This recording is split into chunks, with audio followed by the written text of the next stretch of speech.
నమస్తే, నా పేరు తేజస్విని. బీసీఎన్ న్యూస్ కి స్వాగతం. ముందుగా ముఖ్యాంశాలు. ఏపీ ఇక అభివృద్ధిలో దూసుకుపోతుందన్న ప్రధాని మోదీ, కేంద్రం నుంచి సంపూర్ణ సహకారం ఉంటుందని స్పష్టీకరణ.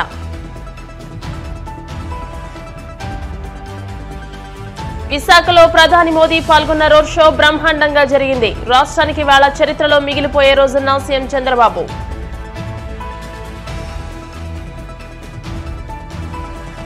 తిరుపతిలో వైకుంఠ ద్వార సర్వదర్శనం టోకెన్ల జారీలో అపశృతి, తొక్కిసలాటలో 6 భక్తులు మృతి, పలువురికి గాయాలు.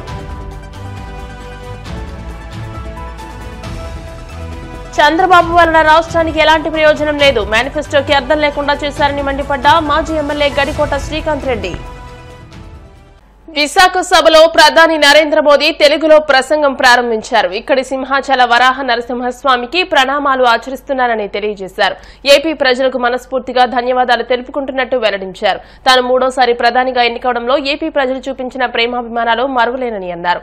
ఏపీకి సంబంధించి ప్రజలు ముఖ్యమంత్రి ఏ విధంగా అయితే విశ్వాసం చూపిస్తున్నారో ఆ విశ్వాసానికి ఎక్కడా భంగం కలగకుండా మీ లక్ష్యాలన్నింటినీ సాకారం చేసేందుకు కృషి చేస్తానని మోదీ స్పష్టం చేశారు.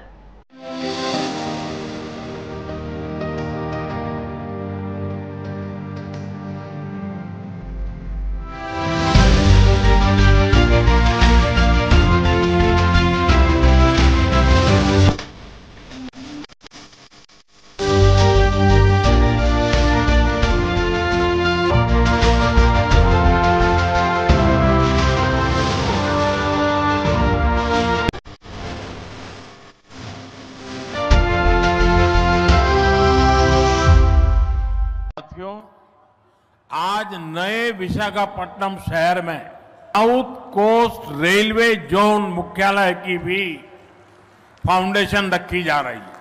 आंध्र प्रदेश के विकास के लिहाज से ये बहुत इंपॉर्टेंट है। लंबे समय से एक अलग रेलवे जोन की मांग हो रही थी, आज ये स्वप्न साकार हो रहा है। మిత్రులారా, నేడు విశాఖపట్నం నగరంలో సౌత్ కోస్ట్ రైల్వే జోన్ ప్రధాన కార్యాలయానికి పునాది కూడా వేస్తున్నాం. ఆంధ్రప్రదేశ్ అభివృద్ధి దృష్ట్యా ఇది చాలా ముఖ్యమైనటువంటి కార్యక్రమం. ప్రత్యేక రైల్వే జోన్ కావాలన్న డిమాండ్ చాలా కాలంగా ఉంది. అటువంటి కళ, ఈ చిరకాల కోరిక ఈ రోజు నెరవేరబోతుందని తెలియజేసుకుంటున్నాను. साउथ कोस्ट रेलवे जोन का मुख्यालय बनने के बाद इस पूरे क्षेत्र में कृषि और व्यापार से जुड़ी एक्टिविटीज का विस्तार होगा। इसके अलावा टूरिज्म क्षेत्र और लोकल इकोनॉमी को भी प्रगति के नए अवसर मिलेंगे। సౌత్ కోస్ట్ రైల్వే జోన్ యొక్క ప్రధాన కార్యాలయం అయిన తర్వాత మన ఉత్తరాంధ్ర ప్రాంతంలో వ్యవసాయం మరియు వ్యాపారానికి సంబంధించి కార్యకలాపాలలో విస్తరణ జరగబోతుంది. ఇంతే కాకుండా పర్యాటక రంగం మరియు స్థానిక ఆర్థిక వ్యవస్థకు కూడా కొత్త అవకాశాలు లభిస్తాయని తెలియజేస్తున్నాను. आज यहां कनेक्टिविटी से जुड़े thousands ऑफ करोड़ के प्रोजेक्ट का उद्घाटन और शिलान्यास भी हुआ है। रेलवे के क्षेत्र में आंध्र प्रदेश उन राज्यों में शामिल है जहां 100% इलेक्ट्रिफिकेशन हो चुका है। आंध्र प्रदेश के 70 से ज्यादा रेलवे स्टेशनों को अमृत भारत स्टेशन योजना के तहत डेवलप किया जा रहा है। आंध्र प्रदेश के लोगों की ईज ऑफ ट्रेवल के लिए 7 वंदे भारत ट्रेनें और अमृत भारत ट्रेन भी चलाई जा रही है। నేడు కనెక్టివిటీకి సంబంధించి వేల కోట్ల విలువైన ప్రాజెక్టులు ఇక్కడ ప్రారంభోత్సవం మరియు శంకుస్థాపన జరుగుతుంది. రైల్వే రంగంలో ఆంధ్రప్రదేశ్లో నేడు 100% విద్యుదీకరణ జరిగింది. ఆంధ్రప్రదేశ్లోని 70కి పైగా రైల్వే స్టేషన్లు అమృత్ భారత్ స్టేషన్ల కింద అభివృద్ధి చేయబడుతున్నాయి. ఆంధ్రప్రదేశ్ ప్రజల ప్రయాణ సౌలభ్యం కోసం 7 వందే భారత్ రైళ్లు అలాగే అమృత్ భారత్ ట్రైన్లు కూడా నడిపిస్తున్నామని తెలియజేస్తున్నాను. విశాఖలో ప్రధాని మోదీ పాల్గొన్న రోడ్ షో అదిరిపోయిందని, బ్రహ్మాండంగా జరిగిందని ముఖ్యమంత్రి చంద్రబాబు నాయుడు పేర్కొన్నారు. ఈ రోజు మన రాష్ట్రానికి చరిత్రలో మిగిలిపోయే రోజు అని అభివర్ణించారు. ప్రధాని చేతుల మీదుగా 2,08,548 కోట్ల విలువైన ప్రాజెక్టులకు శంకుస్థాపనలు, ప్రారంభోత్సవాలు చేశామని వెల్లడించారు. ఇలాంటి శుభదినం తన జీవితంలో ఆంధ్ర రాష్ట్ర చరిత్రలో మొట్టమొదటిసారిగా జరిగిందని తెలిపారు. రాష్ట్ర అభివృద్ధిలో అండంగా ఉన్న ప్రధాని మోదీ, ఉప ముఖ్యమంత్రి పవన్ కళ్యాణ్లకు ధన్యవాదాలు తెలుపుకుంటున్నారని పేర్కొన్నారు. గౌరవనీయులు మనందరి ప్రియతమ ప్రధానమంత్రి శ్రీ నరేంద్ర మోడీ గారు, గౌరవనీయులు మన రాష్ట్ర గవర్నర్ అబ్దుల్ నజీర్ గారు, మిత్రుడు, ఎప్పుడు కూడా ఒకటే ఆలోచిస్తారు, ఈ రాష్ట్రాన్ని అభివృద్ధి చేయడంలో నేను ముందుంటానని అన్ని విధాలా సహకరిస్తున్నటువంటి జనసేన అధినేత పవన్ కళ్యాణ్ గారు, వేదిక పైనున్న కేంద్ర మంత్రులు, సహచర మంత్రివర్గ సభ్యులు, బీజేపీ రాష్ట్ర అధ్యక్షురాలు పురంధేశ్వరి గారు, ఈరోజు విశాఖపట్నంలో మిమ్మల్ని చూస్తూ ఉంటే ఎక్కడ లేని ఉత్సాహం కనపడుస్తూ ఉంది, అభిమానం కనపడుస్తూ ఉంది. అలాంటి మీ అందరికి కూడా పేరు పేరున మనస్ఫూర్తిగా నమస్కారాలు. మన ప్రియతమ నేత నరేంద్ర మోడీ గారు రోడ్ షో చేశారు. రోడ్ షో అదిరింది, బ్రహ్మాండంగా జరిగింది. ఈరోజు మన రాష్ట్రానికి చరిత్రలో మిగిలిపోయే రోజు. ప్రధానమంత్రి గారి చేతుల మీదుగా 2,08,548 కోట్ల విలువైన ప్రాజెక్టులకి శంకుస్థాపనలు చేశాం, ప్రారంభోత్సవాలు చేశాం. ఇలాంటి శుభదినం నా జీవితంలో ఆంధ్ర రాష్ట్ర చరిత్రలో మొట్టమొదటిసారిగా జరిగిందని కూడా మరొకసారి విజ్ఞప్తి చేస్తున్నా. NTPC green hydrogen park Pudimadaka దగ్గర 1,85,000 కోట్ల రూపాయలు పెట్టుబడులు పెడుతున్నారు. విశాఖపట్నం చిరకాల వాంఛ రైల్వే జోన్ 5 ఏళ్లు భూమి ఇవ్వకుండా కేంద్రం ఇవ్వాలన్నా ఇవ్వకపోతే 52 ఎకరాలు భూమి ఇచ్చి ప్రధానమంత్రి గారి ఆశీస్సులతో విశాఖపట్నం రైల్వే జోన్కు పనులు ప్రారంభమైనాయి. ప్రభుత్వం వచ్చి 7 నెలలైంది. నరేంద్ర మోడీ గారు మొదటిసారిగా ఎన్నికలైన తర్వాత ఇక్కడికి వచ్చారు. మొన్న ఎన్నికల్లో చూశారు, ఎన్డీఏ కూటమి మన రాష్ట్రంలో. నరేంద్ర మోడీ గారు, మన మిత్రుడు పవన్ కళ్యాణ్ గారు, నేను కలిశాం. రాష్ట్ర చరిత్రలో 40 సంవత్సరాలుగా రాజకీయాల్లో ఉన్నాను. ఎప్పుడు కూడా ఇంత పెద్ద ఎత్తున గెలవలేదు. 93% స్ట్రైక్ రేట్, 57% ఓట్లేశారు. 175కు 164 సీట్లు గెలిచాం. 25కు 21 పార్లమెంటు గెలిచాం. ఈరోజు మిమ్మల్ని చూస్తే భవిష్యత్తులో కూడా ఎప్పుడు ఈ కాంబినేషన్ ఆంధ్రప్రదేశ్లో ఉంటుంది. నరేంద్ర మోడీ గారు దేశ రాజకీయాల్లో ప్రధానమంత్రిగా ఉంటారని చెప్పి కూడా నేను మీకు తెలియజేస్తున్నా. ప్రజలు కంటిన్యూగా సపోర్ట్ చేసి ఎలాంటి సుపరిపాలన ఇవ్వగలుగుతామో నిరూపించిన వ్యక్తి నరేంద్ర మోడీ గారని చెప్పి నేను మీకు తెలియజేస్తున్నా. 3వ గెలిచారు. నా ఉద్దేశం ప్రజల్లో ఒక చైతన్యం రావాలి. నేను ఇప్పుడు వస్తా ఉంటే స్వర్ణ Andhra Pradesh, our honourable prime minister is referring to me. You have introduced Swarna Andhra Pradesh. Go to universities, educate our students, continuously you take it as a campaign mode, then only you will succeed.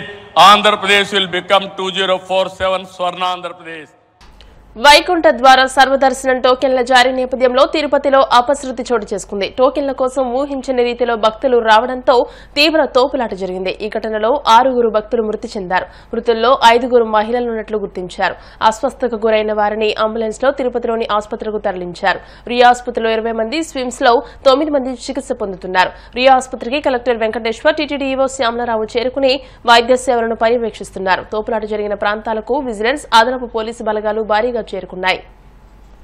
8 మందికి ఇబ్బంది పడి, కాళ్ళు చేతులు కూడా ఇబ్బంది పడి, మొత్తం ఒక మనుషులు ఫెయిట్ అయిపోయి ఉన్నారు. అందరూ కూడాను అందరినీ కిమ్స్ హాస్పిటల్ జాయిన్ చేశారు.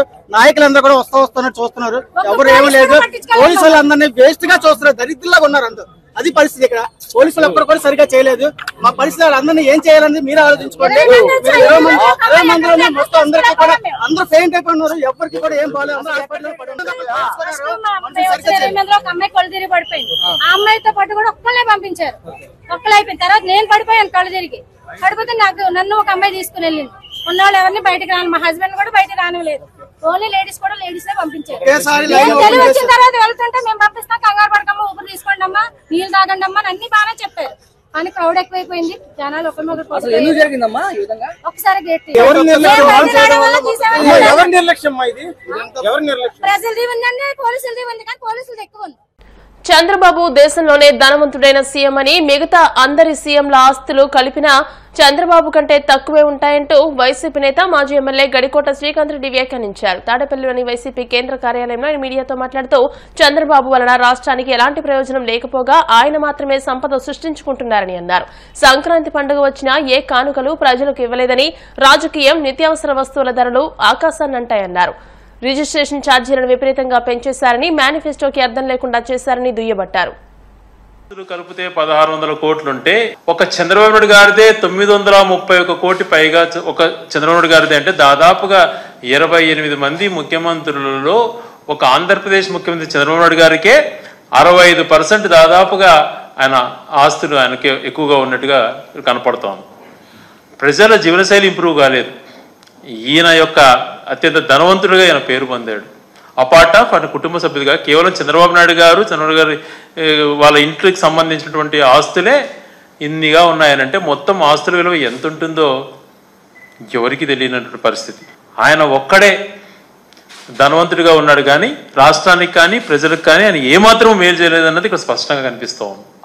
8 నెలల్లో దాదాపుగా 16,000 కోట్ల పైగా విద్యుత్ ఛార్జీలు పెంచడం అయితేనేమి, అనేక రంగాలలో ఈరోజు సంక్రాంతి పండగ వస్తూ ఉంది. కానుకలు ఇచ్చేదట్టు పోనిచ్చి ఈయన ఎన్నికల్లో చెప్పాడు కానుకలు ఇస్తాను అవి ఇవ్వకపోగా వాళ్ళ యొక్క సొమ్ముతోనే కొనుక్కోవడానికి కూడా ఆర్థిక పరిస్థితుల్లో ఇబ్బందిగా ఉన్నాయి. నిత్యావసర సరుకు ధరలు ఆకాశాన్ని అంటినాయి. పప్పు ధాన్యాలు కొనుక్కునే పరిస్థితి లేదు, మంచి నూనె కొనుక్కునేటువంటి పరిస్థితి లేదు. పండగ ఆనందంగా జరుపుకునే పరిస్థితి లేకుండా చేస్తున్నాడు సామాన్య మానవుల్లో. ఆయన యొక్క పరిపాలనలో ఎప్పుడు కూడా అప్పులు పెరుగుతున్నాయి కానీ ఆస్తులు ఎప్పుడు పెరిగేటివి కాదు. రాష్ట్రానికి శ్రేయస్కరంగా ఎప్పుడు ఆయన పరిపాలన సాగలేదు. ఏ విషయంలో, రైతుల విషయంలో కానీ, ఉద్యోగాల విషయంలో కానీ, ఏ విషయంలో కూడా ఆయన గతంలో ఎప్పుడు మేలు చేయలేదన్నటువంటిది గణాంకాలతో సహా కూడా చూపించడం జరిగింది. తలసరి ఆదాయం దగ్గర నుంచి, జిఎస్టీ దగ్గర నుంచి ఆయన హయాంలో ఏ రకంగా రాష్ట్రాన్ని అస్తవ్యస్తం చేశాడో అనేక సార్లు కూడా వివరించడం జరిగింది. ఈయన ప్రజలకు సరిగా మేలు చేయకపోవటం వలన స్పష్టంగా మనకు కనపడుతోంది. జిఎస్టీ గతంలో ఇదే నెల గత సంవత్సరం తీసుకుంటే ఎంతుంది, ఇప్పుడు ఎంతుంది అని చూస్తే దేశంలో ప్రతి రాష్ట్రంలో గణనీయంగా పెరిగినట్టు కనిపిస్తే మన రాష్ట్రంలో దాదాపుగా 10% పైగా జిఎస్టీస్ తగ్గినాయి. ఏ రకంగా డబ్బులు రొటేట్ అవుతున్నాయన్నది కూడా స్పష్టంగా అవుతోంది. మేనిఫెస్టోకి అర్థం లేకుండా చేసావు. గతంలో అనేక సార్లు చెప్పాం చంద్రబాబు నాయుడు గారు ఇలా చేస్తారని చెప్తే కూడా ప్రజలు ఏదో నేను మారాను పదే చెప్పడంతో ఏదో మార్పు ఏమైనా కనపడుతుందేమో అని చెప్పి పాపం ప్రజలు నమ్మి మోసపోయారు. జగన్మోహన్ రెడ్డి గారు ముఖ్యమంత్రి అయినంటే ప్రజల యొక్క దీవెనలతో ఏప్రిల్లో ఎలక్షన్స్, దాదాపు మనకు మేలో ఎలక్షన్స్ జరిగినాయి. ఎలక్షన్ కోడ్ మనకు మార్చిలో వచ్చింది. ఏప్రిల్లో నిలబడిపోయినటువంటి వసతి దీవెన కానీ, డాక్రా రుణానికి లేనటువంటి వడ్డీ రుణాలు పడిపోయేటివి. మే నెలలో వచ్చేటువంటి విద్యా దీవెన, ఉచిత పంటల బీమా, రైతు భరోసా, మత్స్యకార భరోసా, డీజిల్ సబ్సిడీ, ఇవన్నీ కూడా మత్స్యకారులకు ఇచ్చేటువంటి డీజిల్ సబ్సిడీ ఇవన్నీ కూడా వచ్చేటివి. జూన్లోనే స్కూల్ తెరిచిన టైంలోనే అమ్మఒడి పడిపోయింది. జూలైలో విద్యా కానుక, వాహనమిత్ర, కాపు నేస్తం, చిరు వ్యాపారులకు జగనన్న తోడు వచ్చేటివి. ఆగస్టులో మళ్ళా 2వ విడత విద్యా దీవెన, నేతలకు నేతన హస్తం వచ్చేటువంటిది. సెప్టెంబర్లో వైఎస్ఆర్ చేయుత ప్రతి మహిళకు దాదాపు 18,000 రూపాయలు ఇవ్వడానికి వచ్చి ఉండేది. అక్టోబర్లో రైతు భరోసా 2వ విడత వచ్చి ఉండేది. నవంబర్లో మళ్ళీ విద్యా దీవెన రైతులకు 0 వడ్డీకి సంబంధించినది జమ అయ్యిండేది. ఈ అమ్మఒడి, చేయూత, ఆసరా, విద్యా దీవెన ఇవన్నీ తీసుకుని ఉంటే ఎంత డబ్బులు ప్రజలకు రావాల్సి ఉండేది.